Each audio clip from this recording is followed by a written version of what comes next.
Sí se ve.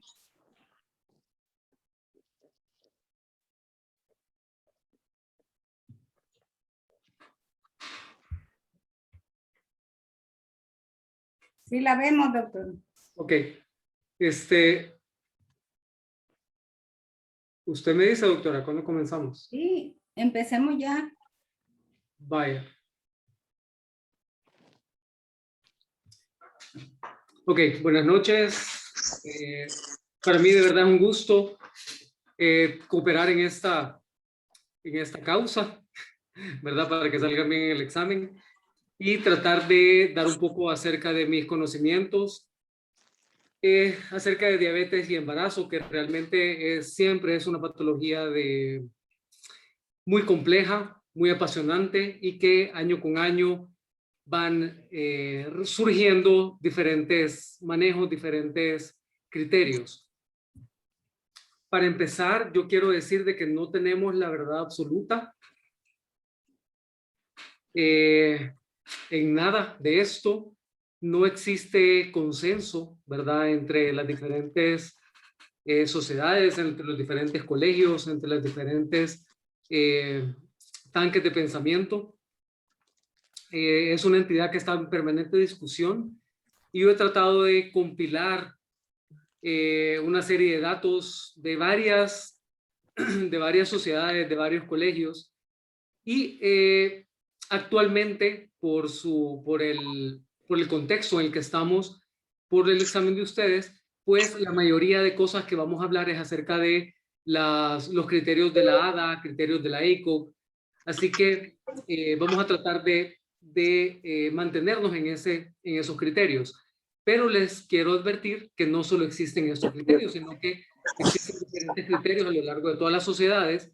Por ejemplo, las sociedades en Europa, la NICE, las guías de práctica clínica de la NICE, pues hay diferentes criterios cuando se comparan con respecto a este lado del mundo.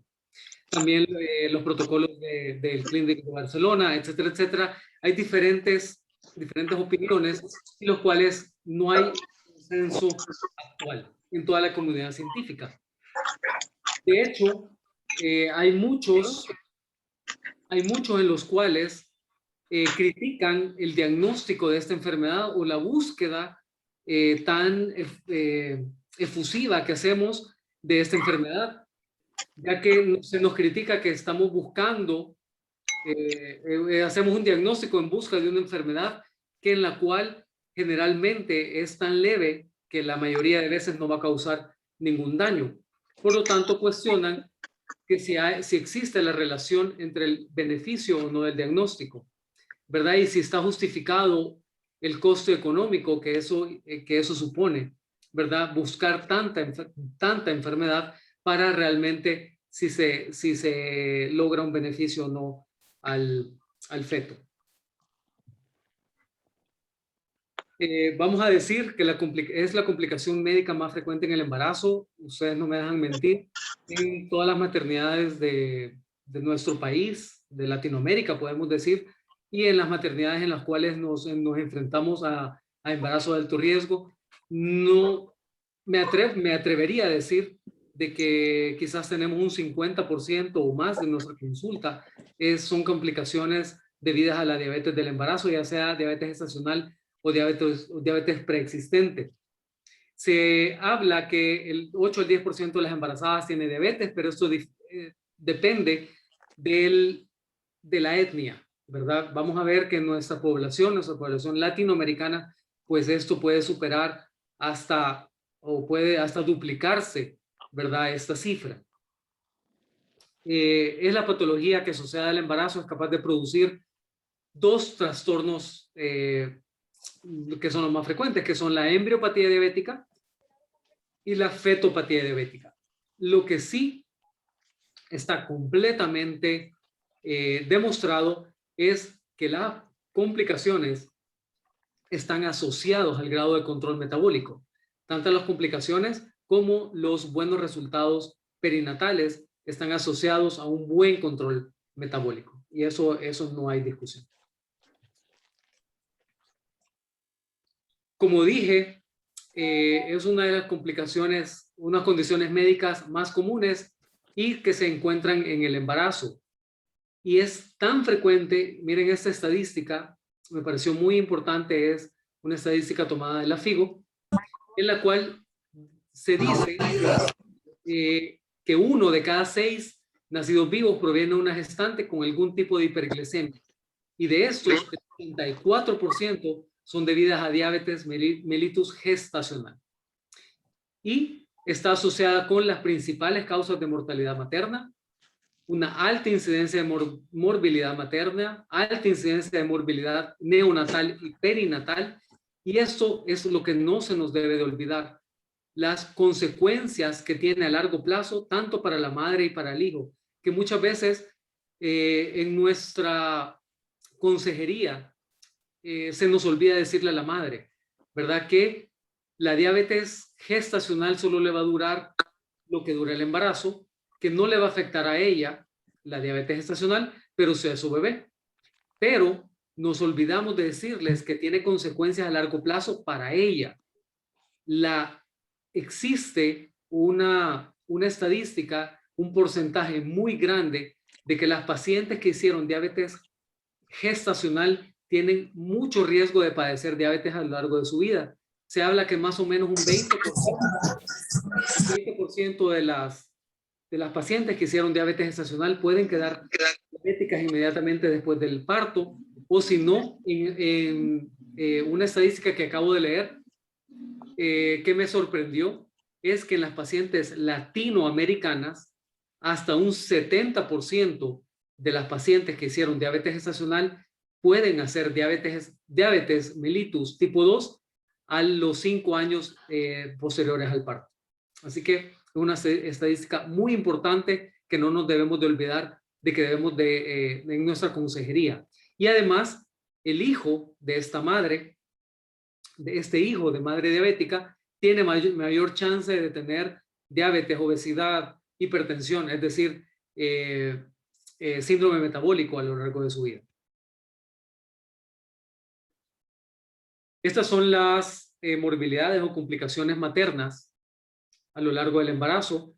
Sabemos que aumenta el chance de aborto espontáneo, trastornos hipertensivos inducidos por el embarazo, macrosomía, polidramnios, infecciones urinarias, mayor chance de parto pretérmino, trauma obstétrico, parto instrumental, cesárea, asociado al grado de macrosomía fetal, hemorragia posparto, infección pulmonar, tromboembolismo y a largo plazo, lo que ya habíamos hablado, ¿verdad? Tanto el chance para la mamá como para el bebé de padecer diabetes, síndrome metabólico, etc. Pero ¿cuál es la complicación más temida? Y eso es la que es uno de los objetivos de la charla, ¿verdad? De evitar la complicación más temida. Y la complicación más temida es el óbito fetal y está asociado íntimamente a macrosomía o fetopatía diabética. Así que hay mayor chance de morbilidad fetal, neonatal e infantil, como ya habíamos hablado, mayor chance de muerte neonatal, malformaciones congénitas. Esto es asociado a la diabetes preexistente, mayor chance de distrés respiratorio del recién nacido, cardiomiopatía hipertrófica, ¿verdad? Estos bebés hacen aumento en el grosor del septo interventricular, mayor chance de hipoglicemia neonatal, asociado al pobre control metabólico y más que todo asociado íntimamente al mal control metabólico durante el parto, que muchas veces se nos escapa. Policitemia neonatal, asociado, ya vamos a ver más adelante, al porcentaje de hemoglobina glicosilada, ya vamos a ver más adelante por qué, y mayor chance de hiperbilirrubinemia. Como habíamos mencionado, mayor chance de óbito fetal, que es nuestra complicación más temida, llamado en la diabetes como un óbito o una muerte fetal intempestiva. Es decir, no la podemos predecir, no la podemos prever, ¿verdad? Y muchas veces es intempestiva, desgraciadamente. Está asociado la diabetes al chance de óbito fetal y ustedes ven al lado izquierdo de su pantalla, ven las causas o la historia, los antecedentes de historia materna, ¿verdad? Asociados a óbito fetal, y está entre las primeras dos, ¿verdad? La diabetes mellitus. Y a este lado, al lado derecho, está la tasa de óbito fetal con las diferentes patologías. Y si ustedes ven la diabetes tratada solo con dieta, la tasa de muerte intrauterina es de 6 a 10 por 1000, cuando solo es diabetes A1. Cuando ya se trata con insulina, pues la tasa de muertes fetales pues aumenta significativamente hasta 35 por 1000.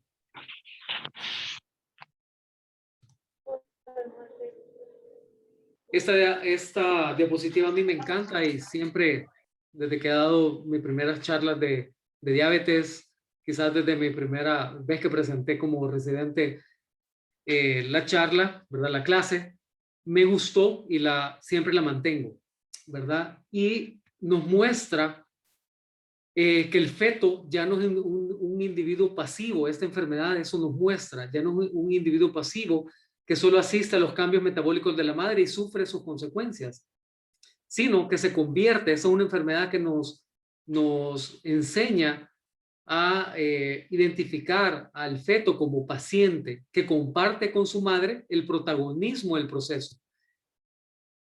Y es tan importante que son las necesidades del bebé y no las necesidades maternas las que condicionan el tratamiento. Y esto es bien importante que lo entendamos y bien importante que nosotros como ginecobstetras nos apoderemos de esta paciente y que esta paciente la tenemos que liderar, el tratamiento lo tenemos que liderar nosotros como ginecólogos o un especialista en medicina materno-fetal y no un médico internista y no el endocrinólogo, porque los endocrinólogos ni los internistas, espero que no haya ninguno aquí en este público, porque ellos no conocen las necesidades del feto. Somos nosotros los que debemos de conocer las necesidades del feto, ya que son las que condicionan las pautas terapéuticas, como vamos a ver más adelante.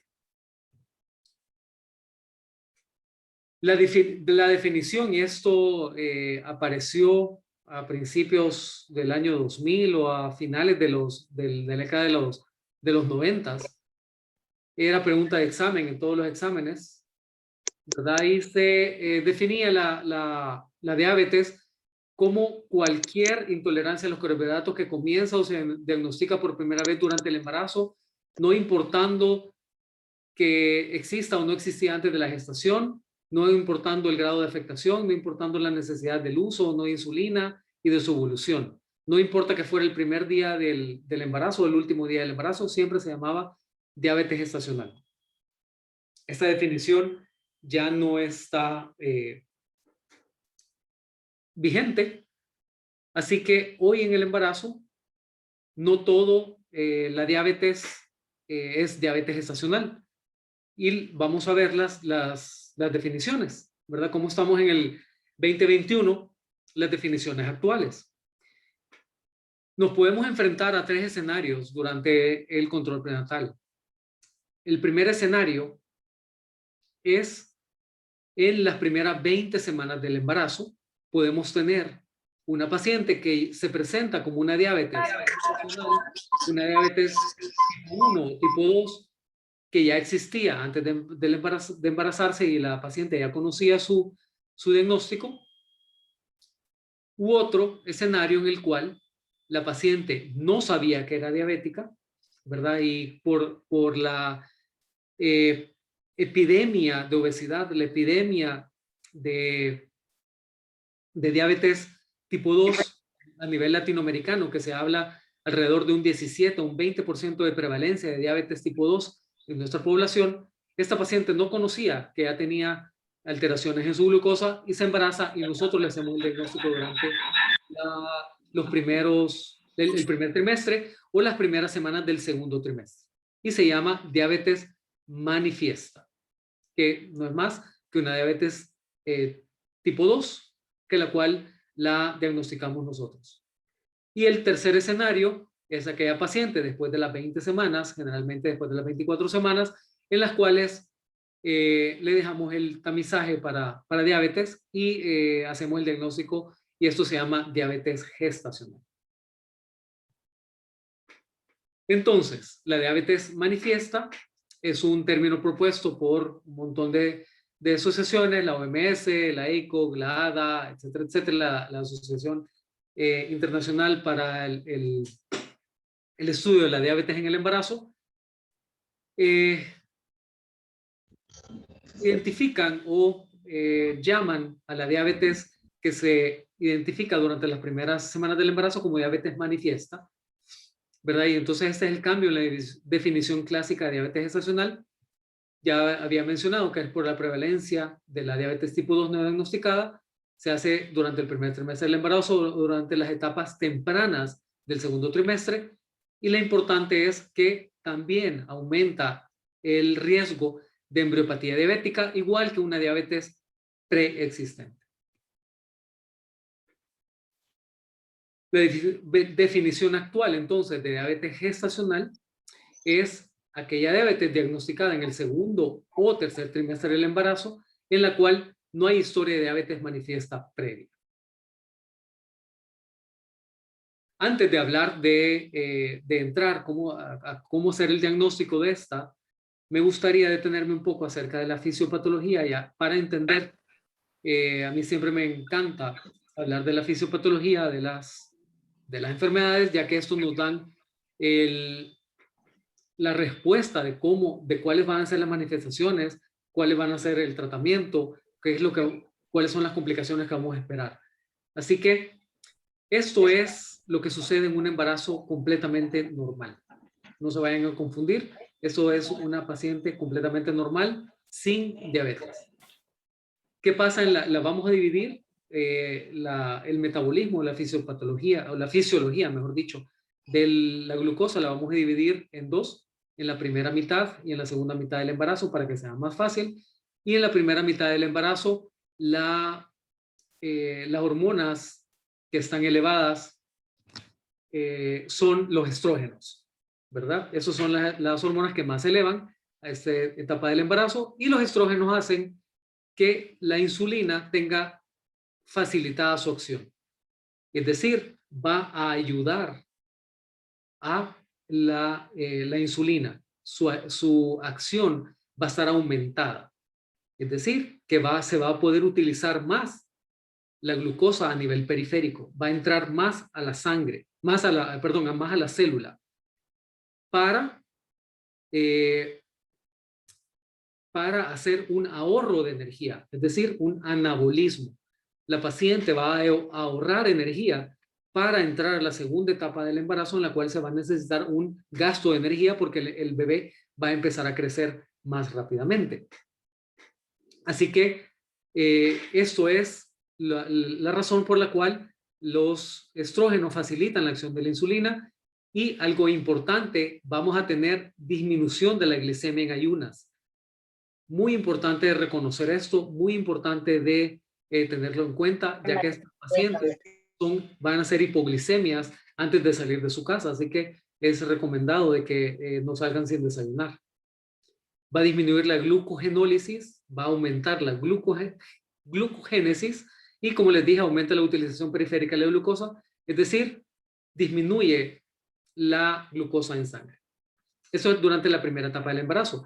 En la segunda etapa del embarazo, generalmente ya llegando a la semana 24, pues ocurre totalmente lo contrario, ¿verdad? Empieza la masa placentaria, ya es suficientemente grande, ya empieza a producir mayor cantidad de hormonas, y estas hormonas son las llamadas hormonas contrarreguladoras a la cabeza del lactógeno placentario humano, lo cual va a aumentar la resistencia a la insulina. Y esto, como les dije, para el gasto de energía, para facilitar el anabolismo, pero en el feto, es decir, el crecimiento del bebé, crecimiento y desarrollo del bebé. Así que aumenta la resistencia a la insulina y aumenta todo lo que lo que pasa a continuación. Es decir, aumenta la glucogenólisis, la gluconeogénesis y disminuye la utilización periférica de la glucosa. Es decir, aumentan los niveles sanguíneos de glucosa para que el bebé tenga mayor oportunidad de captar más glucosa para su desarrollo. Es decir, conecta conecta un sistema que está acostumbrado a comer intermitentemente, que es la mamá, la cual va a tener fluctuaciones de glucosa, ¿verdad? Lo va a conectar con un sistema en el cual necesita glucosa permanentemente, que es el feto. Entonces es para tratar de enlazar estos sistemas y para facilitar el desarrollo del bebé que se dan estos cambios. El problema es que la gran mayoría de mamás van a soportar esto. ¿Cómo lo soportan? Aumentando la producción de insulina, aumentando la secreción de insulina a través del páncreas. Pero un 10%, un 20%, dependiendo de la etnia, no va a poder producir esta gran cantidad de insulina que necesita porque tienen un defecto funcional en la célula beta y lo que produce que haya una disminución en la secreción de insulina y no puede soportar o no puede vencer esta resistencia a la insulina, volviéndose diabética gestacional. Eso es lo que pasa en la mamá, pero ¿qué pasa en el bebé? Como hay tanta acúmulo de nutrientes en el compartimento materno, la glucosa pasa por acción facilitada a través de la placenta y se van a empezar a acumular nutrientes al lado del compartimento fetal, actuando o dando como resultado una hipertrofia. ¿Verdad? Así que vamos por aquí. Acúmulo de nutrientes, hipertrofia al lado hipertrofia del páncreas del bebé, aumento de la secreción de insulina del bebé y aumento de la secreción de un factor muy parecido de crecimiento, muy parecido a la insulina, que actúa como hormona del crecimiento. Por lo tanto, este bebé se hace muy grande, macrosómico, el cual tiene un mayor consumo de energía. Al tener un mayor consumo de energía, pues son bebés hipoxémicos, hacen policitemia, liberan más catecolaminas. Recuerden que tienen más chance de tener el septo y las paredes de los ventrículos bien gruesos. Por lo tanto, esto va a tener más hipoxemia, el músculo cardíaco va a liberar catecolaminas, entran en acidosis y mueren. Y por eso es la causa de la muerte fetal intempestiva. Entonces, ¿cómo hacemos el diagnóstico? Una de las partes más importantes de la charla es que ustedes se lleven, que se les quede grabado que el punto medular del diagnóstico de la diabetes es hacerlo a tiempo. Estábamos acostumbrados, hace unos años, estábamos acostumbrados a encontrar los fetos ya macrosómicos o fetos ya más grandes para la edad gestacional y decíamos, esa señora ha de ser diabética, dejémosle la curva o dejémosle el tamizaje. Entonces hacíamos el diagnóstico de diabetes de forma retrospectiva ya cuando teníamos la complicación. Entonces, el objetivo medular de conocer esto es de hacer un diagnóstico temprano, de hacer un diagnóstico a tiempo antes de la fetopatía. Es decir, es medicina preventiva, ¿verdad? Y la primera cosa que debemos de hacer es tamizar a estas pacientes durante su primer trimestre, en la primera consulta prenatal. Como ya he mencionado varias veces durante la charla, hay una continua epidemia de obesidad y diabetes tipo 2 en las mujeres en edad reproductiva.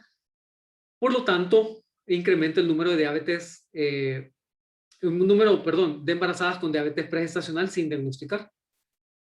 Entonces, es razonable tamizar a todas estas pacientes con factores de riesgo de diabetes.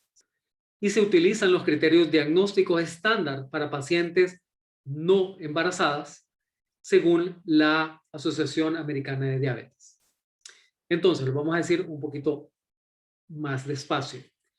A toda paciente que les llega su control prenatal en su primer trimestre, en la primera consulta prenatal, y tiene de estos factores de riesgo, es decir, si tiene un índice de masa corporal más de 25 y presenta más de uno de los siguientes factores de riesgo, es decir, si es una paciente que ya hizo diabetes gestacional en el embarazo anterior, si tiene familiares de primer grado diabéticos, si es latina, y todas nuestras pacientes aquí son latinas, si tienen una historia de enfermedad cardiovascular, hipertensión arterial crónica, hiperlipidemia, antecedentes de síndrome ovario poliquístico, inactividad física, obesidad, acantosis, macrosomía en gestación previa, historia previa de intolerancia a los carbohidratos, o si tiene 40 años o más, tiene que tener tamizaje para diabetes preexistente.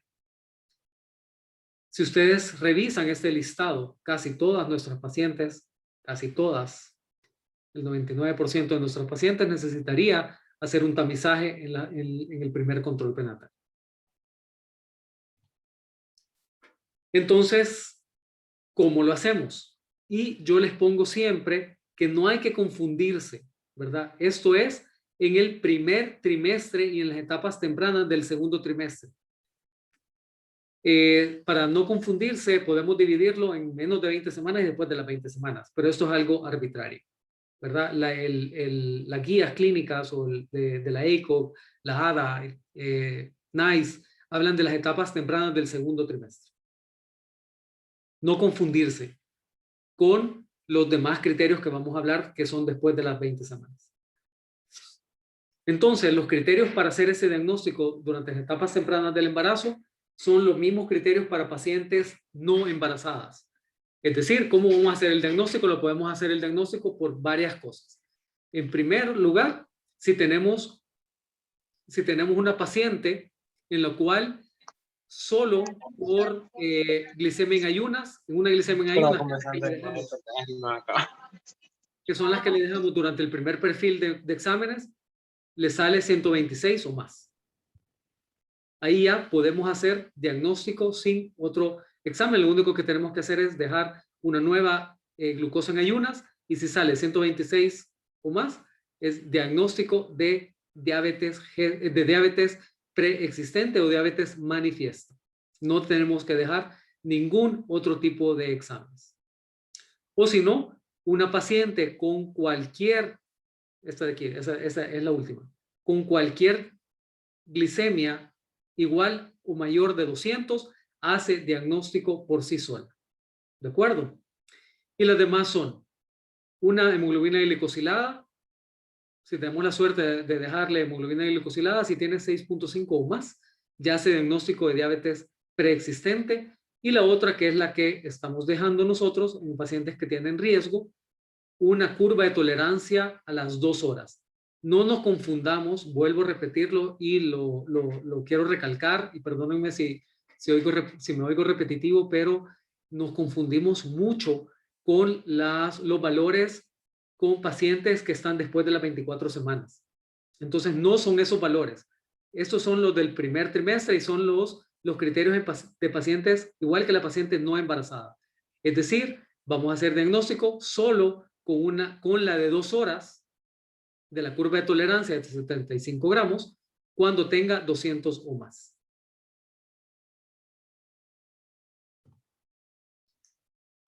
Y ahora sí, ¿qué hacemos para el tamizaje después de las 20 semanas?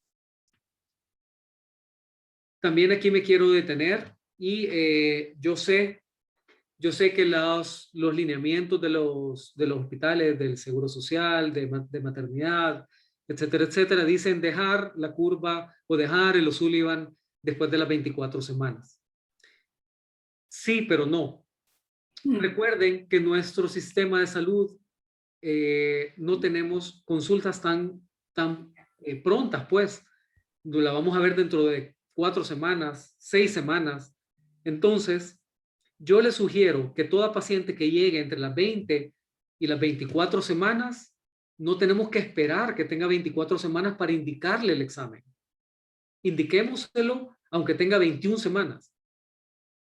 Solo se lo vamos a indicar. El tamizaje se lo van a hacer cuando venga a la consulta. Es decir, va a caer a las 24 o 25 semanas. Y a esa etapa es cuando la vamos a ver nosotros. Pero si nosotros esperamos que la señora entre a las 24 o 26 semanas para dejarle el examen, la vamos a ver 4 semanas después. Le van a hacer 4 semanas después. Es decir, casi a las 30 semanas. Y el O'Sullivan le salió positivo, le vamos a dejar la curva de tolerancia de 3 horas, la vamos a ver a las 32, 34 semanas. Es decir, la vamos a mandar para el 1 de mayo o para maternidad a las 34 semanas con el diagnóstico de diabetes gestacional. Y vieran qué frustrante es para nosotros tener que decirle a una señora, ya su bebé ya tiene una fetopatía, su bebé ya se complicó, ya no podemos hacer nada, tiene 36 semanas, tiene 37 semanas, ¿qué vamos a hacer? ¿Verdad? Entonces yo les sugiero, por favor, sé que hay muchos, bueno, todos los de aquí están en periodo de formación y es una semillita que quiero dejarles en ustedes, cambiar nuestro chip, cambiar nuestra manera de pensar y pensemos en la prevención. Dejar los exámenes entre las 20 y 24 semanas para que la veamos entre las 24 y 28 semanas. No sé si los he confundido, pero si no, vamos a tener tiempo para preguntas. Ok, entonces, ¿cómo hacemos el diagnóstico de diabetes gestacional? Se puede hacer por 2 pasos, por 2 métodos, mejor dicho. La estrategia de un solo paso y la estrategia de 2 pasos. ¿Cuál es la mejor? Esa es la pregunta del millón. Nadie puede responderles cuál es la mejor, ¿verdad? Lo cierto es que hay muy poca evidencia, o la evidencia no es suficiente para poderles venir a decirles cuál es el mejor y cuál usar o cuál no usar. Eso depende de su institución, depende del grado de riesgo que tengan nuestras pacientes, depende de la normatización de cada establecimiento. Lo cierto es que si nosotros ocupamos la estrategia de un solo paso, es decir, solo vamos a dejar la curva de tolerancia de 2 horas con 75 gramos y no necesitamos otra cosa. Y los criterios, los puntos de corte, estos sí, ahora sí, son estos puntos de corte y con uno de estos se considera diabetes gestacional, con uno alterado. Es decir, arriba de 92, arriba de 180 o arriba de 153, si tenemos uno alterado, es diabetes gestacional. Si ustedes ven, los criterios son más estrictos que con lo de 3 horas, por lo tanto, eso es una de las críticas para la estrategia de un solo paso. Las críticas es que aumenta la sensibilidad, vamos a tener mayor número de diabéticas en nuestra institución. Se dice, dependiendo de la literatura que ustedes investiguen, puede aumentar hasta un 15 o un 20% el número de diabetes en la institución y se preguntan si vale la pena, ¿verdad? Aumentar esta gran cantidad. Existen algunos estudios en los cuales tratan de comparar los dos para ver si es mejor diagnosticar por una estrategia o la otra estrategia, y la verdad es que en la actualidad existe evidencia o existen algunos estudios en los cuales mencionan que no hay ninguna diferencia, ¿verdad? Solo que una lo hace con mayor sensibilidad, pero los resultados al final son los mismos. No se mejora el resultado perinatal con uno o con el otro. Así que por eso la discusión si es útil estar diagnosticando más diabetes con la estrategia de un solo paso. Lo cierto es que la única ventaja que tiene, que ha mostrado el de un solo paso, es de que se identifica aquellas pacientes que tienen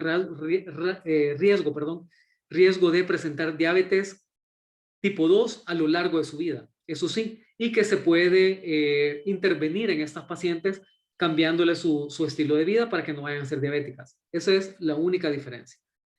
Ahora, como mencioné que nosotros en nuestras instituciones que tenemos la desventaja de no poder ver a las pacientes tan seguido, pues nosotros en el Seguro Social, en el 1 de mayo, hemos tomado, ¿verdad? Como estrategia, la gran mayoría, no todos, porque esto, como les digo, es a criterio de cada quien, pero nuestro criterio ha sido que la estrategia de un solo paso nos va a funcionar más porque solo con una vez le hacemos el diagnóstico.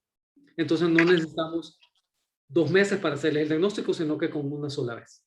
Entonces, eso es nuestro criterio, pero como les digo, al final ustedes escogen el mejor paso. ¿Qué dice la ACOG? ¿Verdad? ¿Qué dice la ACOG acerca de esto? Ellos utilizan el de 2 pasos. Eso es el que recomiendan ellos. El de 2 pasos, la estrategia de 2 pasos, como ustedes ya lo saben, es el O'Sullivan, ¿verdad? Mayor o igual a 140. Aquí ya les voy a decir algo que tengo que explicarles acerca de este punto de corte. Y el paso 2 es la curva de tolerancia de 3 horas con estos 4 puntos de corte, 95, 180, 155 y 140. Tienen que haber 2 alterados para hacer diagnóstico de diabetes gestacional. Con respecto al O'Sullivan, el punto de corte es 140 en la mayoría de guías, pero se habla de un punto de corte de 130, un punto de corte de 135, un punto de corte de 140. No existe consenso de cuál es el que se debe de tomar en cuenta, pero el punto de corte lo pone el criterio del médico dependiendo de la prevalencia de la población, de diabetes de la población, o también depende del grado de factores de riesgo que tenga esa paciente. Por ejemplo, si me llega una paciente que hizo diabetes gestacional anterior, macrosomía, que es gran obesa, y me salió 135. Entonces voy a decir, como la guía dice 140, no le voy a dejar el O'Sullivan. El punto de corte se lo podemos bajar hasta 135 y dejarle la curva de tolerancia. Nadie les va a decir nada porque existen esos 3 puntos de corte, 130, 135 y 140.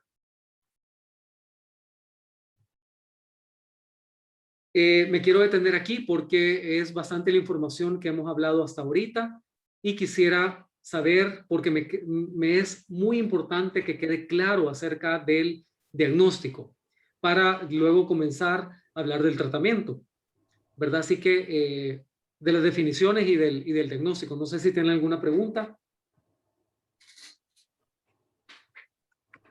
Ustedes me dicen si lo dejamos para el final. Pero sí me interesa que quede muy claro para que no haya dudas ni confusiones. Sí. ¿Hay algo que quisieran aclarar en este momento? Bueno, yo creo que podemos quedarnos al final, doctor. Vaya. Ya los dormía todos, creo yo. No. Bueno. Entonces, el tratamiento.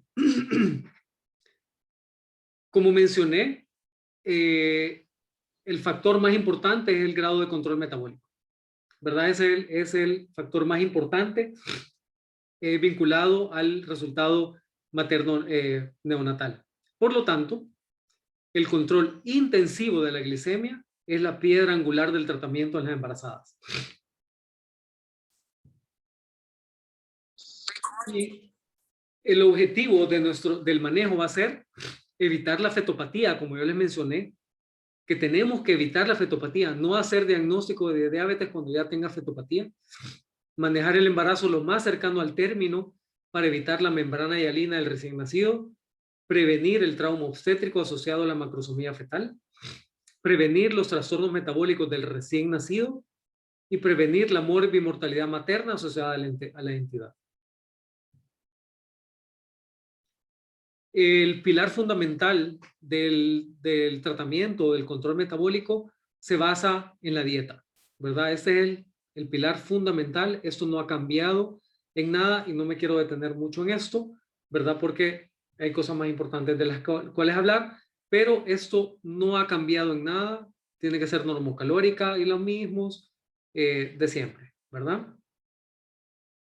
No ha cambiado en nada. Se debe estimular el ejercicio, ¿verdad? Animar a la paciente para que realice algún tipo de ejercicio. Desgraciadamente, en nuestra población no estamos acostumbrados a hacer ejercicio y la gran mayoría de pacientes son sedentarias o creen hacer ejercicio porque pasan paradas o porque hacen oficio en la casa. Entonces, ese es el único ejercicio que la mayoría hace. Pero tenemos que estimular a la paciente a que haga ejercicio.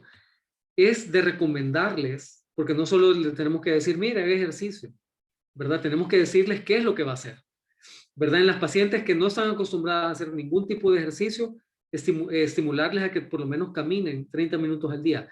Y decirles que hagan ejercicio no es como la mayoría de gente que que dice, voy a entrar al gimnasio, voy lunes, miércoles y viernes, ¿verdad? Recuerden que no es lunes, miércoles y viernes que son diabéticas nada más. Son diabéticas de lunes a domingo.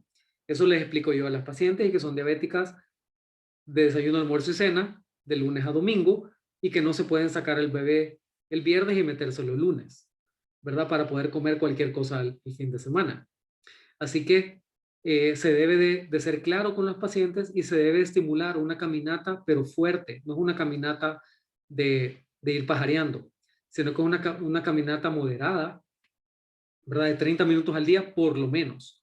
Es decir, que caminar, se habla de que lo mínimo son 150 minutos a la semana de hacer ejercicio para estas pacientes para mejorar el control glicémico. O si no, 10 minutos a 15 minutos después de cada comida sería también ideal. Así como las ponemos en el hospital. Si ustedes ven, si ustedes se dan la vuelta después del almuerzo, después del desayuno, ahí andan las pacientes, como que son ángel del farolito en todo el corredor, pero después al llegar a la casa se les olvida, ¿verdad? Lo hacen solo para salir del encierro del hospital. ¿Cuáles son nuestros objetivos metabólicos? Los objetivos metabólicos son lograr una glicemia en ayunas abajo de 90, una glicemia una hora postprandial, y eso es, según el Colegio Americano, abajo de 140. Eso no lo utilizamos nosotros, no estamos acostumbrados a utilizarlo una hora postprandial, sino que lo utilizamos 2 horas postprandial y que sea abajo de 120. Normalmente, fisiológicamente, existe un pico de glicemia. El pico de glicemia después de comer es alrededor de los 90 minutos. Entonces cae entre 1 hora y 2 horas, cae el pico de comida después del pico de glicemia después de comer. Así que nosotros lo utilizamos 2 horas postprandial y tiene que ser abajo de 120. Otro objetivo metabólico es lograr una hemoglobina glicosilada abajo de 6. Esto es muy importante y ya lo vamos a ver cuál es la importancia de tener una hemoglobina glicosilada abajo de 6 o por lo menos abajo de 7. Y en pacientes que son, generalmente son diabéticas pregestacional tipo 1, que son delgadas, son de difícil manejo, hacen hipoglicemias, de verdad son un dolor de cabeza. En estas pacientes somos un poquito más condescendientes y les permitimos que su hemoglobina glicosilada esté por lo menos en 7 o 6.9% si queremos ser un poquito más estrictos. Esa es la importancia de la hemoglobina glicosilada, ya que está asociado a malos resultados perinatales, ¿verdad? Está asociado a anomalías congénitas, está asociado a crecimiento intrauterino retardado, hipoxia, macrosomía, policitemia y, ¿cómo se llama? Hiperbilirubinemia, ictericia, perdón. Esto es bien importante. Los fetos que hacen hemoglobina glicosilada por arriba de 7 son policitémicos porque son hipoxémicos. Entonces tienen más riesgo de ictericia. Hacen hipocetonemia, hipocalemia, etcétera, etcétera. Cardiomiopatía hipertrófica, todo lo que yo les había mencionado. Entre más vaya aumentando el grado o el porcentaje de hemoglobina glicosilada, pues mayor el riesgo de hipoxia y de alteraciones en el recién nacido.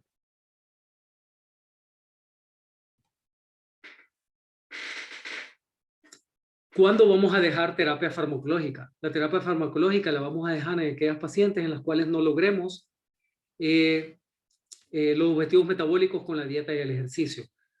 Las recomendaciones son en aquellas pacientes que tienen glicemias en ayunas normales o cerca de lo normal, pues se le puede dejar la dieta y ejercicio y dejarles glicemias en ayunas y 2 horas postprandiales y verlo dos semanas idealmente o 3 semanas después y ver si se logró el objetivo metabólico. Si no se logran los objetivos metabólicos, pues pasamos a la terapia con agentes hipoglicemiantes. Esos son los objetivos que habíamos hablado y se une un nuevo objetivo metabólico, vamos a decirlo entre comillas, metabólico, porque no es de ningún examen de laboratorio, sino que es un hallazgo ultrasonográfico y la Asociación Americana de Diabetes lo recomienda a partir del año 2019, 2020 creo, comienza a recomendar que si encontramos una circunferencia abdominal igual o mayor del percentil 75, ya se considere que no es un objetivo metabólico cumplido y que debe de utilizarse agentes hipoglicemiantes. Sabemos que esto todavía no ha llegado a ser fetopatía. La fetopatía es a partir del percentil 90, pero se está acercando mucho a la fetopatía.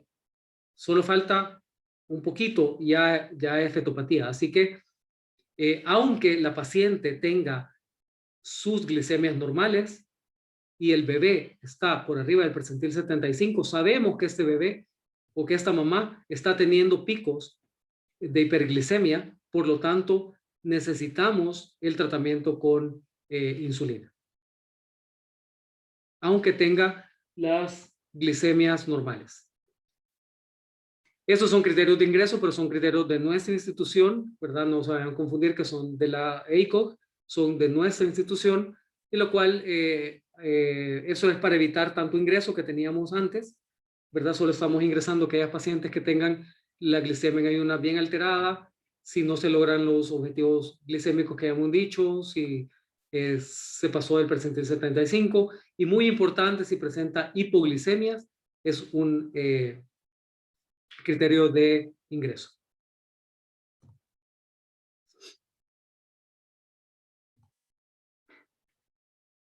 Entonces, ¿qué hay actualmente acerca de los lineamientos del tratamiento, perdón?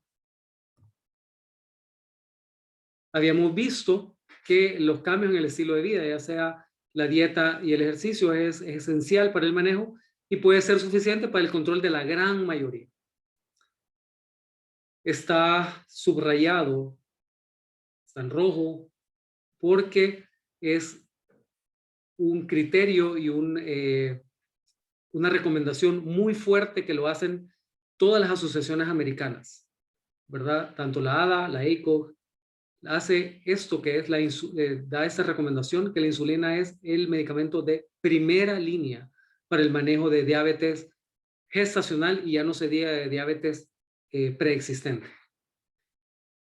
La metformina y la gliburida no deberían ser utilizadas como primer escoge y ambas cruzan la placenta. La metformina, cuando es usada para el tratamiento de síndrome de ovarios poliquísticos, debería ser descontinuada en el primer trimestre. Las sulfonilureas, como es la gliburida, si ustedes leen la literatura americana, dice el nombre gliburida, pero es la misma glibenclamida. Nosotros la conocemos como glibenclamida. Está asociada con aumento del riesgo de hipoglicemia neonatal, muy importante.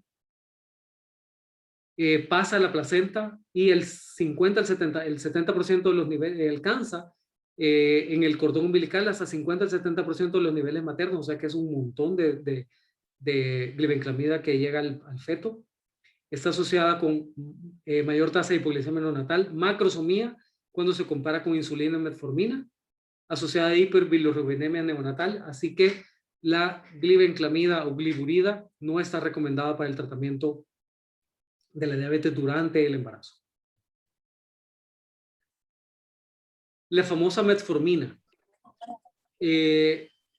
No quiero satanizar la metformina, no quiero que se me oiga que estoy satanizando. La metformina, Es que entramos y el satanicismo estamos escuchando, pues se me ha ido el cargador. Entonces, no quiero satanizar la metformina, ya que parecería que la satanizamos.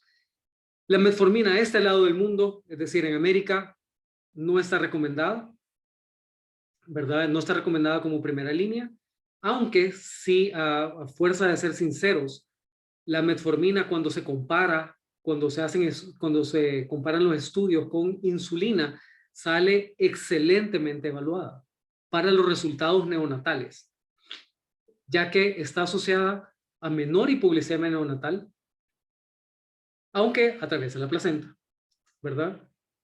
Y esto es lo que pasa. Como les dije, menor hipoglicemia neonatal, menor tasa de prematuros, menor tasa de macrosomía, menor tasa de preeclampsia, incluso en la metformina versus insulina. Pero lo que pasa es que ya cuando se han hecho revisiones sistemáticas a lo largo de los hijos de madre diabética, a lo largo de 5 a 10 años de seguir a estos niños, hay mayor riesgo de obesidad, mayor riesgo de, ¿cómo se llama? Síndrome metabólico. Por lo tanto, por eso es que sale mal evaluada la metformina, por eso es que se da un warning, una advertencia acerca del uso de metformina. Síndrome metabólico en los niños, doctor. Sí, en la infancia, entre los 5 y 10 años. Entonces traje algunos ejemplos, ¿verdad? De estos metaanálisis, de ese seguimiento. No quiero asustarlos con esta diapositiva, parece bien cargada, pero es realmente el estudio original. Y lo único que quiero es que en estos recuadros, si ustedes se detienen aquí, dice metformina versus insulina, y ven que la insulina aumenta el riesgo de preeclampsia cuando se compara a metformina. Es decir, la metformina, visto del otro lado, la metformina reduce hasta un 43% el riesgo de preeclampsia, de padecer preeclampsia en estas madres diabéticas manejadas con metformina. Reduce el ingreso a cuidados intensivos neonatales, reduce la hipoglicemia neonatal, reduce la macrosomía. Ustedes ven importantemente, es un 32% menos de macrosomía cuando se compara con insulina. Así que es bien evaluada la metformina versus insulina, pero tiene dos problemas. El primer problema es que muchas veces necesita insulina, ¿verdad? Para lograr el control metabólico. Y la otra es lo que yo les había dicho, que a largo plazo la descendencia de estas mamás todavía parecía que no era claro, ¿verdad? Entonces, que no parecía que fuera claro la seguridad del tratamiento con metformina. Pero si ustedes ven, los resultados son excelentes. Ahora, eso es comparando la metformina con insulina. ¿Qué ha pasado con este seguimiento de estos hijos? Como ustedes ven, yo les dije hasta los 10 años, ese estudio llega de 7 a 9 años de edad de los bebés. Es un estudio, un metaanálisis, una revisión sistemática. Y en este forest plot, si ustedes ven, aquí estos son todos los estudios que el metaanálisis incluye, pero si ustedes ven aquí es el resultado general de todos. Esto es macrosomía, reduce la macrosomía. está parecido al estudio anterior que les mencioné, reduce más de un 40% la macrosomía cuando se compara a insulina. Pero cuando vamos siguiendo a estos bebés, estos son en la primera infancia, el peso de los infantes, pues ustedes ven, ya va aumentando el peso de estos bebés. Cuando se compara a aquellos bebés con solo cuando se manejaron con insulina. Y en la niñez, es decir, ya entre los 7 y 9 años, el chance de obesidad, es decir, el aumento del índice de masa corporal, si ustedes ven, atraviesa el 1. O sea, aumenta el riesgo de obesidad en estos bebés.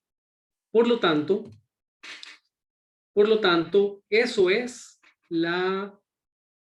por qué la Asociación Americana de Diabetes, eso es la razón por cual la EICO no menciona a la metformina como fármaco de primera línea y lo deja nada más a la insulina como fármaco de primera línea y utilizan o recomiendan la metformina, pero en aquellas pacientes en las cuales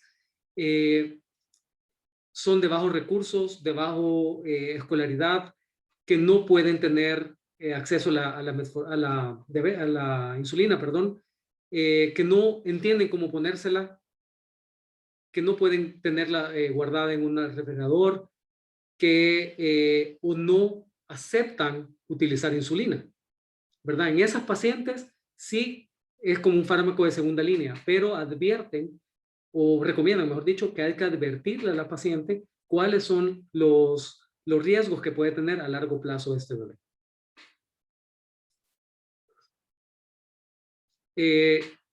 Yo sé, como hemos mencionado en las anteriores charlas, hay una discrepancia con los infertólogos. Los infertólogos, la evidencia en esas sociedades de infertología, ellos reportan que la metformina sí previene el aborto espontáneo en pacientes con síndrome de ovarios poliquísticos. La evidencia del lado de medicina materno-fetal es que no existe evidencia para recomendar la continuación de dicho tratamiento en estas pacientes. Hay controversia en esto. Por lo que yo les dije al principio, yo no tengo la verdad absoluta de esto, ni creo tenerla, no es mi objetivo, sino que extraerle la evidencia, lo que dicen los americanos.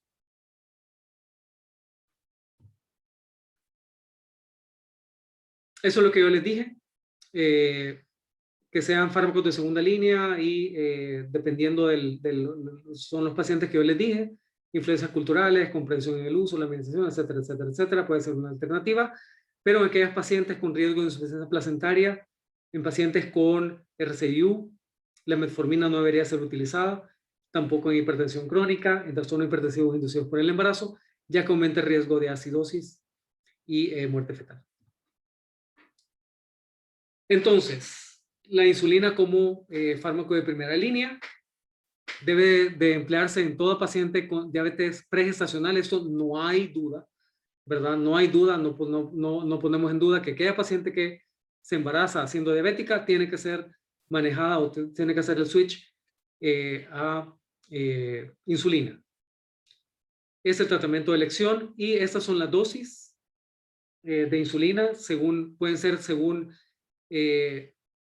de 0.7 hasta 2 unidades por kilo día o según trimestre, ¿verdad? 0.7, 0.8, 0.9, incluso el Colegio Americano habla de 0.9 hasta 1.2 unidades kilo día en el tercer trimestre. Estos kilos son kilo peso actual, ¿verdad? ¿Qué peso verdadero de la paciente? No es kilo o peso ideal. ¿Verdad? Si la paciente pesa 200 kilos, pues 200 kilos por 0.9. ¿Verdad? Ahora, eso es la teoría, ¿verdad? Y esto es para motivos de examen, ¿verdad? Eso es la respuesta del examen. Pero para efectos prácticos, nosotros no utilizamos esta tabla o esta recomendación, no entramos con esa patada al pecho, ya que nuestras pacientes vienen acostumbradas de otro tipo de comida, ¿verdad? Otro tipo de alimentación, cultural y nosotros vamos a meter al hospital y les vamos a reducir todo. Entonces no les podemos meter de un solo esa cantidad de insulina, la vamos a meter en hipoglicemia. Yo les digo a mis residentes que no necesitamos corregir la glicemia de un día para otro, no necesitamos tenerla normal mañana, ¿verdad? Sino que es algo progresivo, ir buscando la dosis adecuada para ella, ¿verdad? Poco a poco. Así que para efectos prácticos, nunca nos indiquen patada al pecho la insulina. No les puedo decir cuál es la dosis ideal, pero nosotros comenzamos a la mitad, 0.3, ¿verdad? Y así como el sapo es la pedrada. Si es una paciente muy gordita, pues le podemos poner 0.4 o 0.5. si un sapito flaquito, pues con 0.3 o 0.2, dependiendo, ¿verdad? Así que, pero no patada al pecho. Y poco a poco la vamos aumentando. Probablemente al final del día o al final de la semana, pues logremos 0.7 unidades, así como dice la guía, pero no de entrada. Generalmente, las pacientes diabetes gestacionales van a necesitar 1 o 2 inyecciones. Las pacientes diabetes pregestacional pueden utilizar 3 o hasta 4 dosis al día, ahí dependiendo del grado de descompensación. Eso es lo que yo les decía, que hay sugerencias de comenzar con el percentil arriba, con el abdomen arriba del percentil 75 por la evidencia indirecta de hiperinsulinismo en estos fetos, aunque las pacientes tengan glicemias normales, para reducir el riesgo de macrosomía, ya que van en camino de la fetopatía diabética. Esto es cómo hacemos el cálculo de la insulina. Si quieren, pues más adelante en las preguntas lo podemos, ¿cómo se llama? Aclarar, pero es, como ustedes ya saben, la dosis total se divide en tercios. Le ponemos 2 tercios en la mañana y 1 tercio en la noche. Del total de la mañana, le ponemos 2 tercios de la NPH y 1 tercio de la regular. Y en la noche es mitad y mitad. Nosotros recomendamos que en la noche se dividan, ¿verdad? La dosis de la regular sea antes de la comida y la dosis de la noche de la NPH sea al acostarse, alrededor de las 10, 11 de la noche. Así evitamos la hipoglicemia durante la madrugada y mejoramos la hiperglicemia en ayunas.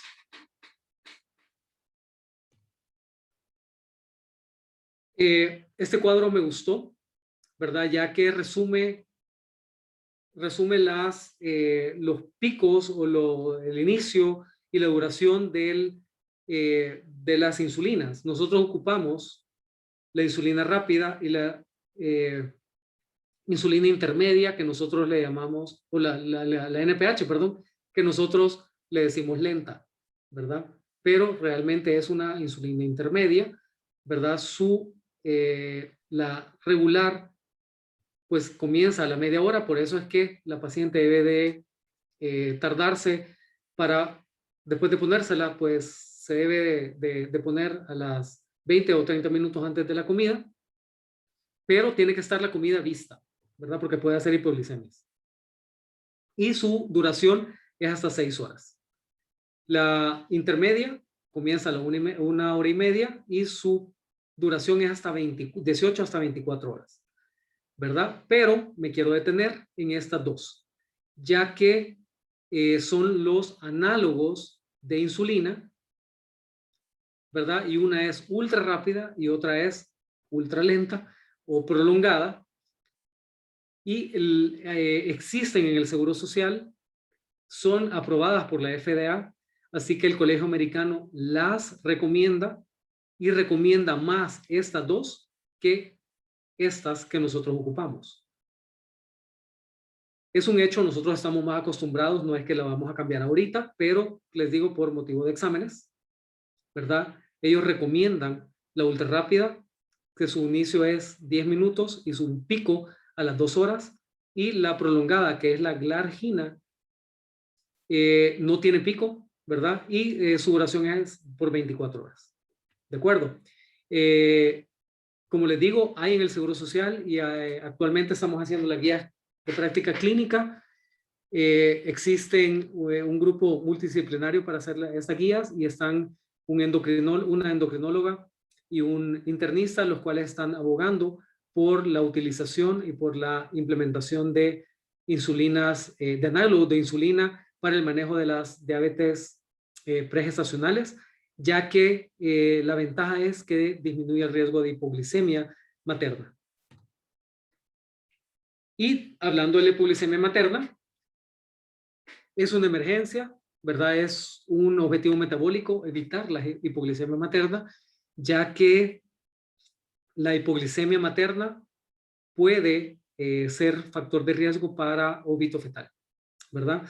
Recordemos que por el bebé va a tener 10 o 15 miligramos menos que la mamá. Es decir, si la mamá tiene 50, el bebé va a tener 15 menos, es decir, 35 o hasta 30 de azúcar en su sangre.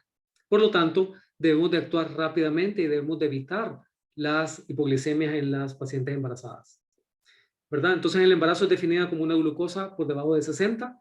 Puede ser imperceptible para la mamá. Una de las recomendaciones de la ECOG es que estas pacientes deben de ser educadas, deben de ser advertidas para reconocer los signos de hipoglicemia y cómo tratarlos. Incluso ellos recomiendan que la familia debe de tener tabletas de glucosa, o si no, incluso para pacientes con pérdidas de la conciencia, tener glucagón y, ¿cómo se llama? Entrenarlos para la administración, el uso y la administración de glucagón en las pacientes con hipoglicemias con pérdida de la conciencia.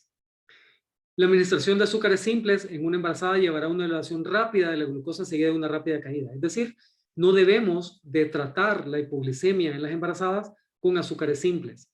Es decir, con los famosos dextrosados, con los famosos glucosados en la avena, a no ser que sea una paciente con pérdida de la conciencia y que obviamente en nuestro país no contamos con glucagón, así que ni modo, en esa paciente sí la tenemos que revivir.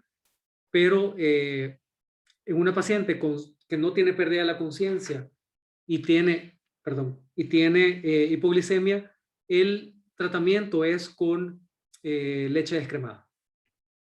Y se deben de esperar, o también la otra que se puede utilizar es la glucerna. Entonces, tenemos que esperar 15 minutos para volver a chequear, ¿verdad? La glicemia, y si no ha aumentado, pues podemos utilizar una segunda dosis de leche o de glucerna. Como ya les había dicho, el objetivo es prevenir esto, ¿verdad? Con un tamizaje temprano, prevenir la fetopatía, prevención de la muerte fetal intempestiva. El óbito fetal o la muerte fetal, si ustedes ven aquí a la izquierda de su pantalla, existe una curva y esta curva tiene 2 picos y es del riesgo o las edades en las cuales aumenta el riesgo, está más aumentado el riesgo de muerte fetal. Si ustedes ven, alrededor de las 20 semanas, 21 o 22 semanas, se da un pico de muerte fetal.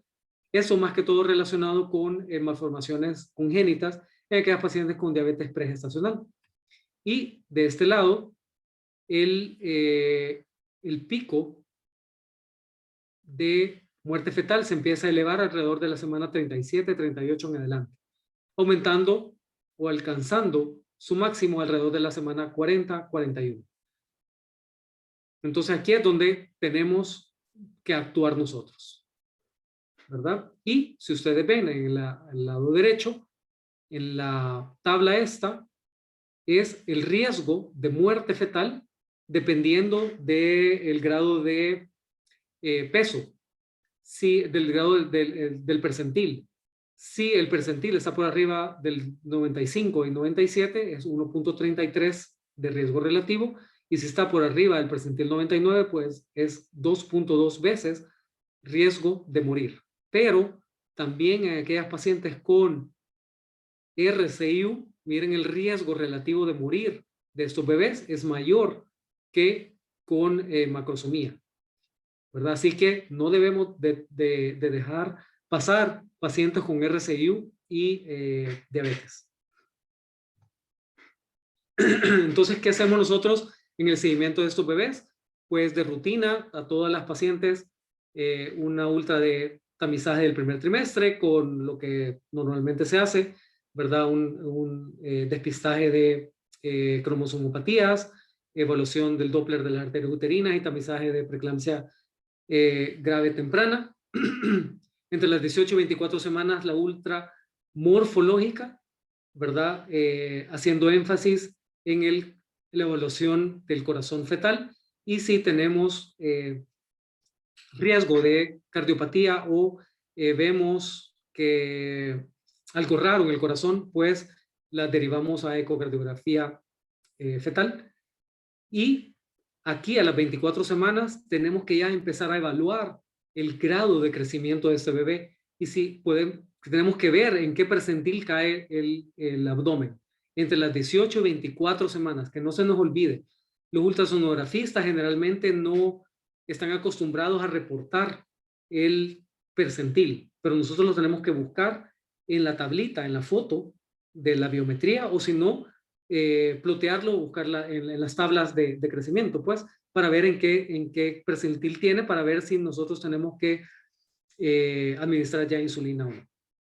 Y lo demás es desde las 26 a 28 semanas, individualizamos cada caso y empezamos a chequear el crecimiento de estos bebés cada 2, cada 3 o cada 4 semanas, dependiendo del caso, y los monitoreos fetales dependiendo de si es pregestacional o gestacional, dependiendo de eso. Esto es lo que ya les había explicado, cuál es la fisiopatología del óbito fetal intempestivo relacionado con hemoglobinas por arriba de 7. Les dije que son policitémicos, que son hipoxémicos, que hacen acidosis, que la acidosis y la insulina tienen toxicidad miocárdica, susceptibles a arritmias, mayor grosor del septum y de las paredes, por lo tanto aumenta el riesgo de óbito fetal.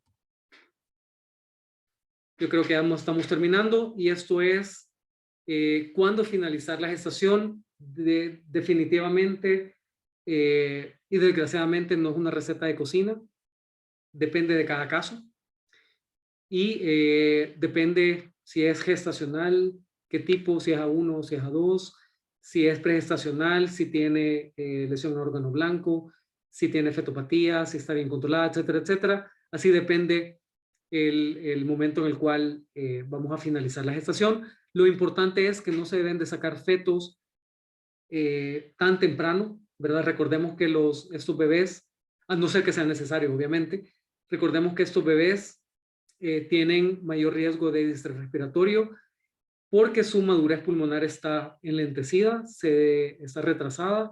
Se dice que su retraso es más o menos 2 semanas de maduración pulmonar.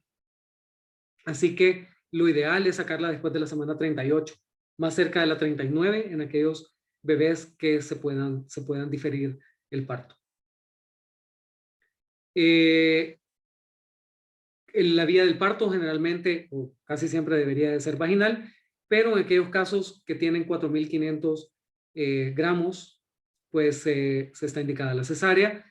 Lo que hay que mencionar el Colegio Americano es que en la totalidad de fetos que tienen peso por arriba de 4.000 gramos, en un estudio que ellos hicieron, y estoy hablando de estudios del primer mundo, solo el 22% realmente eran macrosómicos. Imagínense, de 100 fetos que creían que eran macrosómicos, por ultra solo 22 realmente eran macrosómicos. Así que hacer el diagnóstico de macrosomía fetal es muy difícil. El cálculo del peso fetal por medio de la ultra es sumamente difícil. La otra cosa es, se indica cesárea para prevenir riesgos o lesiones del plexo braquial debido ¿cómo se llama? Distocia de hombros. Y se habla de que para prevenir un caso de lesión grave o parálisis total o permanente del plexo braquial, se deben de hacer más de 500 cesáreas para prevenir una, ¿verdad? Así que es discutido, ¿verdad? El tema, pero la recomendación al final es pesos estimados por arriba de 4.500 se deben de hacer cesárea. Muchas gracias. Espero no haberlos dormido. Traté de abarcar lo máximo que se pudiera en 1 hora, 1 hora y cuarto. El tema es largo, pero espero que con las preguntas que ustedes hagan, pues podamos abarcar más del tema, ampliar más. Bueno, doctor, muchas gracias. Excelente tema. La verdad que ahí tienen varias de las preguntas los muchachos, ¿verdad? Sí, han puesto mucha atención, ¿verdad? Pero tal vez alguien tenga preguntas. Si quieren alguna pregunta que el doctor nos pueda ampliar, algo que haya quedado, que no se haya entendido, ahorita pueden preguntar. Perdón, no sabía que estaban viendo la cama toda la vez.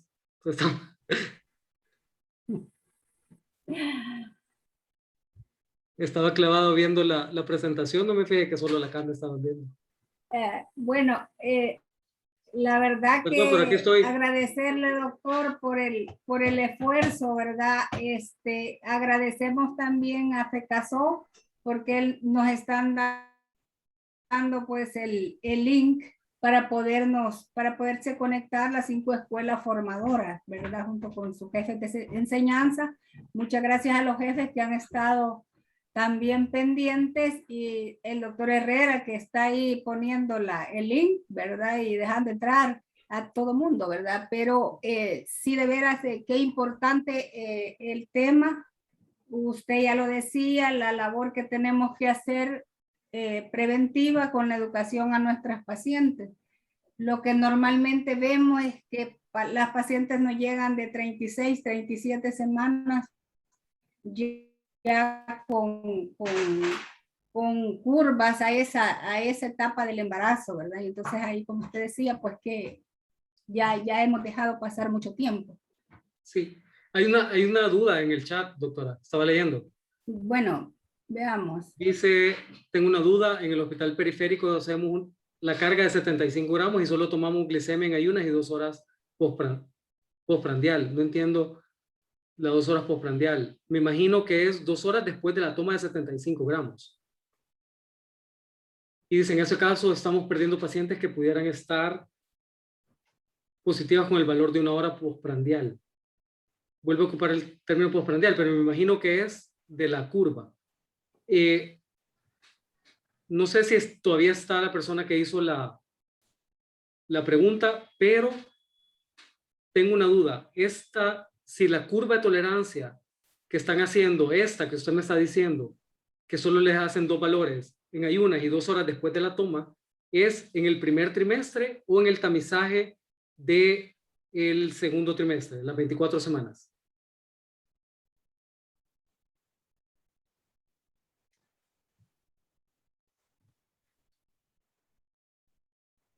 No sé si todavía estará en el chat. A partir de las 24 semanas. Entonces sí, si lo están haciendo a partir de las 24 semanas. Que hizo la pregunta. Ajá. Si lo están haciendo en el tamizaje de 24 semanas y solo les están dando 2 valores, claro que sí perdemos el valor de la primera hora. Y es importante. Tienen que hacerlo ver al laboratorio. Diferente es que si fuera en el primer trimestre. En el primer trimestre solo necesitamos el de 2 horas. Entonces no habría ningún problema. Pero ahí habría que hablar con el del laboratorio. A la orden. Pero muy buena pregunta. Ya ven, así se amplía el tema. Así que muchas gracias. ¿Alguien más? ¿Más preguntas?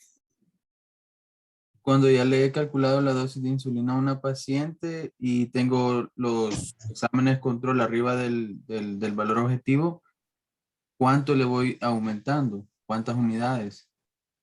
Vaya, depende del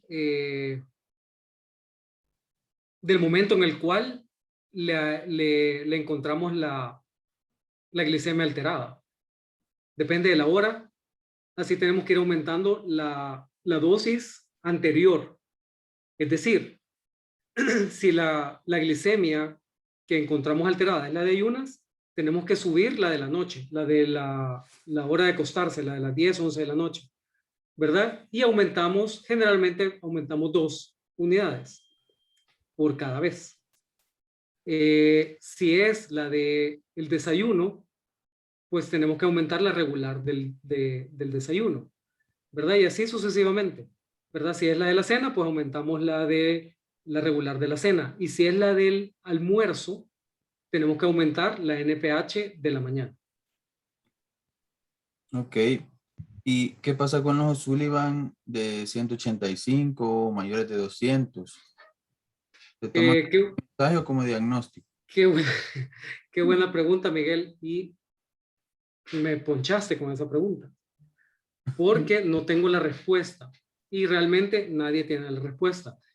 Siempre me hacen esa pregunta. Y de hecho ayer me hablaron del Hospital de Santa Ana creo que estaban reunidos en un tema o algo y me hicieron esa pregunta.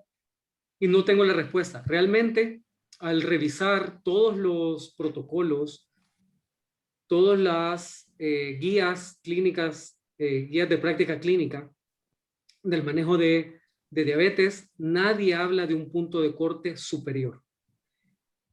Existen algunos datos en alguna literatura de ahí, en algún lado de Latinoamérica o en alguna sociedad, pero con poca evidencia, ¿verdad? En los cuales ponen 190 o algunos ponen 180.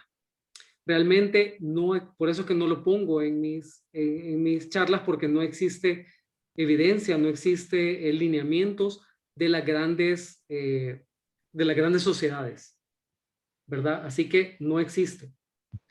Ahora, mi punto de vista, pero eso es muy particular, tomando en cuenta que con cualquier glicemia arriba de 200 hacemos diagnóstico, yo puedo inferir, pero eso es mi forma de pensar, que con 200 podemos hacer ya tendríamos el diagnóstico, porque con cualquier glicemia de 200 podemos hacer diagnóstico de diabetes.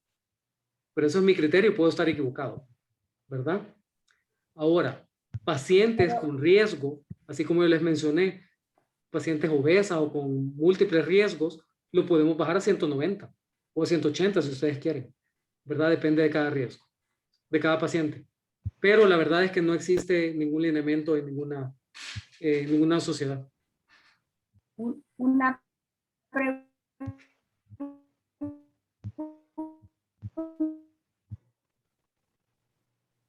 Doctora. Se lo he cortado, doctora.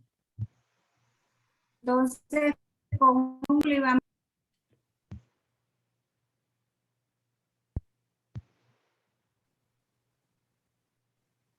estaríamos siempre enviando la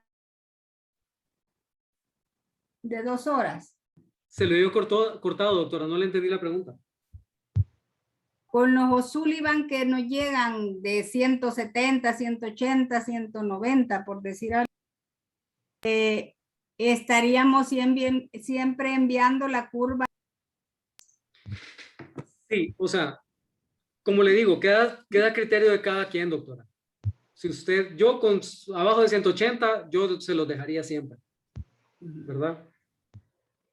Con 170 yo se lo dejaría siempre, ¿verdad? Pero ya con 190 para arriba es de pensar y de evaluar cada factores de riesgo, si tiene factores de riesgo. Sobre el control glicémico, doctor, durante la maduración pulmonar, ¿tengo que cambiar el esquema? ¿Tengo que aumentar el esquema actual? ¿O le quito el esquema y le hago controles con hemoglucotest cada 4, cada 6 horas. Vaya, gracias por la pregunta, Miguel. Me estás ponchando con cada pregunta. pero, pero no, es importante y realmente gracias por la pregunta porque hay cosas que uno no puede decir en las charlas, pues están amplias las cosas, pero me va a servir para decirles o recomendarles que no dejen maduración pulmonar a lo loco, ¿verdad? Y es ser siniestra, ¿verdad? Sino que la maduración pulmonar debe de ser orientada. Si hay necesidad de hacerlo, lo hacemos, porque ni modo. Pero si no tiene un riesgo de parto prematuro en los próximos 2 días, es mejor no hacerlo, ¿verdad? Solo por un medio prodromo de parto prematuro o de amenaza de parto prematuro no se hace. Si tiene un cuello medido por ultra mayor de 2.5 centímetros, no se hace, ¿verdad? No tiene riesgo. Si no lo vamos a sacar en las próximas 48 horas, no dejar la maduración. ¿Por qué? Por lo que estaba diciendo Miguel. Ustedes, los que indican, son los que indican los esteroides ahí abajo. No se dan cuenta el huevo, nuestra forma de decirlo, el huevo de 3 yemas que nos llega allá arriba en los próximos 5 días. Porque son por lo menos 5 días de descompensación de la diabetes, ¿verdad? Entonces, no hacerlo. Ahora que están rotando los R3 con nosotros ahí arriba, ¿verdad, Miguel? Se están dando cuenta del descontrol que se logra, ¿verdad, Miguel? Sí, sí. ¿Verdad? Entonces, como práctica de buena clínica, no hay que dejar la betametasona o dexametasona solo porque ha tenido una medio actividad uterina. Ahora, si ya tenemos el problema, sabemos que en 24 horas se va a empezar a descompensar a esta señora y va a durar 5 días, ¿verdad? De 5 a 6 días. La recomendación no es quitar la dosis de insulina que ya tiene. La indicación no es poner hemoglucotest y esquema de los famosos esquemas de hemoglucotest. Eso es para los internistas, no es para nosotros, ¿verdad? Eso, como ya dijimos, son las necesidades del bebé, no son las necesidades de la mamá, las que imperan en el tratamiento. Por lo tanto, se debe de mantener siempre el esquema con 3 o 4 dosis, dependiendo. Y lo que se debe hacer es ir aumentando poco a poco la insulina hasta lograr el control, ¿verdad? Y después viene, a los 5 días, irlas disminuyendo poco a poco otra vez. O sea, de verdad, es un desmadre. Así que por favor no lo hagan. No lo hagan.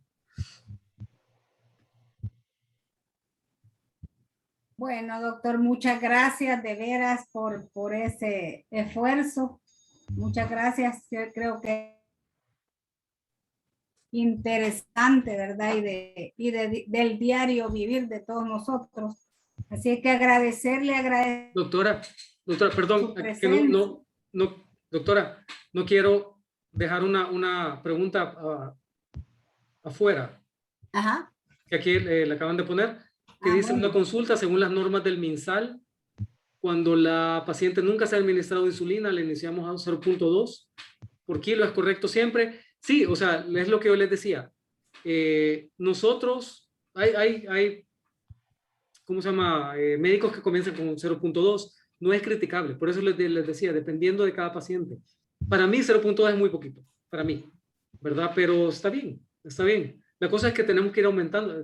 Esta señora tiene que ser ingresada, pues, y al día siguiente la vamos a ir aumentando poco a poco.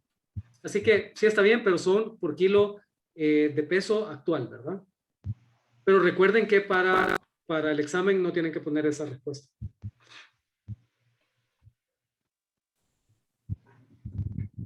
Muchísimas gracias a ustedes.